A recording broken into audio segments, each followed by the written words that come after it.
Olá, bom dia, boa tarde, boa noite.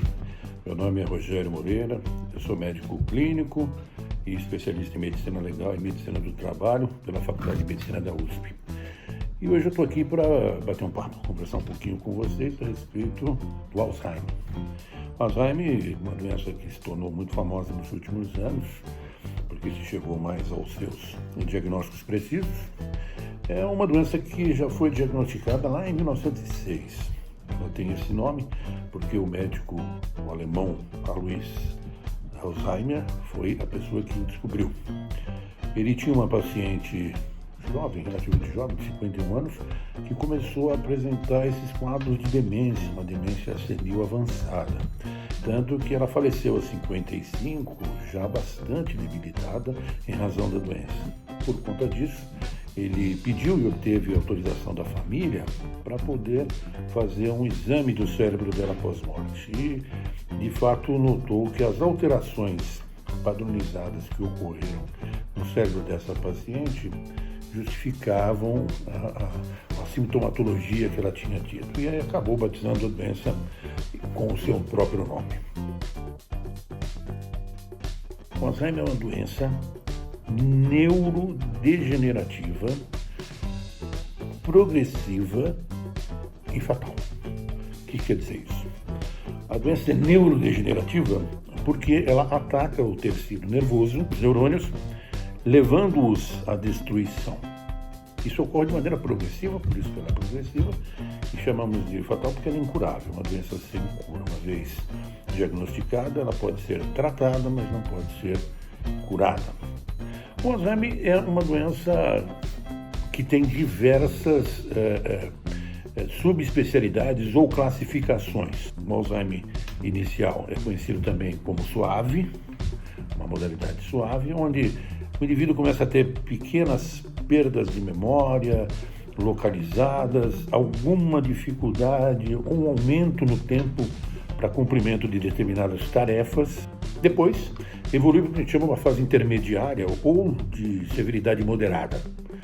Nesse período, o paciente já tem agravada a perda da memória, principalmente da memória recente, e por fim caminha lá para uma fase terminal, ou a gente chama de um Alzheimer severo, onde a dependência alheia é muito grande, ou seja, ele passa a ser dependente de quase tudo, perde a noção de tempo e espaço, noção de reconhecimento de pessoas e também de localização, tempo do ano que ele está, enfim, ele acaba chegando nesse estágio que é o mais severo e o mais doloroso. As causas são desconhecidas. O Alzheimer não tem uma causa propriamente dita. A gente sabe que a causa genética corresponde a 70%. Estou falando genética, não estou falando hereditária, tá? Causa genética, ou seja, alterações genéticas na produção de neurônios é que fazem com que o cérebro passe a ter esse tipo de comportamento. A genética deve responder por quase 70% da causa do Alzheimer. Há também traumatismos cranianos, pacientes com histórico de depressão profunda, histórico de hipertensão severa e de longa data, mas a genética parece ser a causa principal. Há fatores de risco. Os fatores de risco são aqueles que são para quase todas as doenças, né?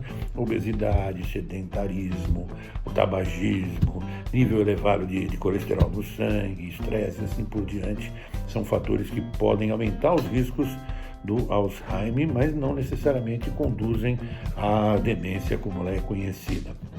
Lembrando que o cérebro tem as suas células, que são os neurônios. Nós temos aproximadamente 86 bilhões de neurônios no cérebro. E o neurônio, para falar com o outro, ele precisa de uma conexão química, que é feita através da acetilcolinesterase, acetilcolina. E entre um neurônio e outro há uma fenda, um espaço chamado fenda sináptica, ou o local onde ocorre essa interação.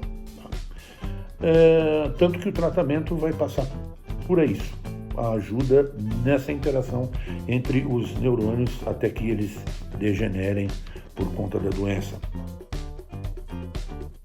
O que tem de sintoma, ou como é que é feito o diagnóstico do Alzheimer? Sintoma aqueles que a gente já disse, essa dificuldade de exercer tarefas diárias simples, como, por exemplo, cozinhar, manipular o telefone, a perda de memória, a gente já falou, especialmente de memória recente, tem problema de discernimento com relação, como eu disse, a estações do ano, tipo de roupa, troca de coisas de lugar, por exemplo, ele guarda o ferro elétrico dentro da geladeira, ele começa a ter problemas de linguagem, como, por exemplo, perder palavras que ele usava cotidianamente, ele trava e não consegue alcançar aquela palavra.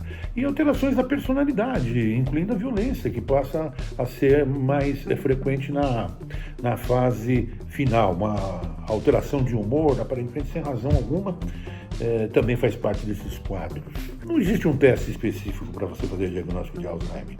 É a soma dessa sintomatologia, a cronologia da aparição, que não é abrupto, é sempre lento, o Alzheimer, é que vai fazer com que a gente fale em paciente com DA, doença de Alzheimer, ou AD, como é na sigla americana, Alzheimer's Disease.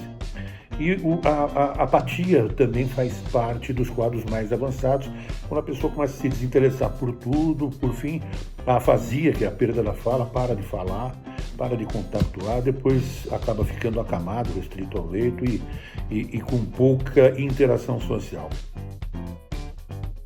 Tratamento do Alzheimer. Bom, nós falamos aqui que o cérebro possui neurônios, os neurônios comunicam-se um com o outro através de sinapses. Uma forma eficiente de tratar o Alzheimer é aplicar substâncias que, atuando na sinapse, como a donexina, a galantamina, enfim, uma série de medicamentos que são colinérgicos, auxiliam o funcionamento da acetilcolina e prolongam a sua vida, a sua meia-vida, dentro das fendas sinápticas, promovendo mais sinapse, mais conversa entre os neurônios, reduzindo então essa sintomatologia exuberante do que a gente observa no Alzheimer, principalmente na forma avançada. Não tem hoje, você pode dizer que é como se fazer a prevenção do Alzheimer, não é uma forma eficiente ou eficaz, mas digamos que em grande parte das pessoas, exercícios estratégicos, por exemplo, jogos estratégicos, como aqueles palavra cruzada, jogos de números, como aqueles jogos japoneses, enfim, são formas de você prevenir e exercitar o seu cérebro. Mas há também o exercício físico, pelo menos 30 minutos diários, os neurologistas especializados em Alzheimer recomendam, geriatras também, que a pessoa faça, ainda que sutis, leves, caminhadas, etc. Pelo menos por 30 minutos todos os dias. Isso também auxilia. Uma outra coisa, dormir bem, pelo menos 8 horas por noite, para quem já tem essa facilidade e essa capacidade, ótimo. Manter-se ativo, alegre, contactuante com amigos, manter grupos, não se isolar, evitar isolamento. A depressão, que a gente viu lá, é uma das, talvez, causas do Alzheimer, assim como a hipertensão, portanto, manter uma pressão saudável tratada, não deixar o regime de hipertensão pressórico afetar o seu cérebro, isso também é uma outra maneira de prevenir. E tem uma muito boa, que é tomar pelo menos uma taça de vinho. Todos os dias, dizem os especialistas, que os fenóis que estão presentes no vinho auxiliam muito também na condição sinérgica e colinérgica e tal. É muito extensa a literatura referente ao Alzheimer e a gente pouco sabe ainda sobre ele, começando pela sua causa. Mas é importante que quanto mais cedo seja feito o diagnóstico e mais essas substâncias possam ser utilizadas, acetilcolinérgicas, menor serão os efeitos e mais longa será a evolução. Quer dizer, o paciente só vai atingir os seus estágios terminais, finais, bem lá para frente, conferindo assim, então, uma qualidade de vida um pouco melhor para ele. Tá ok? Era isso que eu tinha para falar com vocês. Até a próxima com um outro assunto na área médica.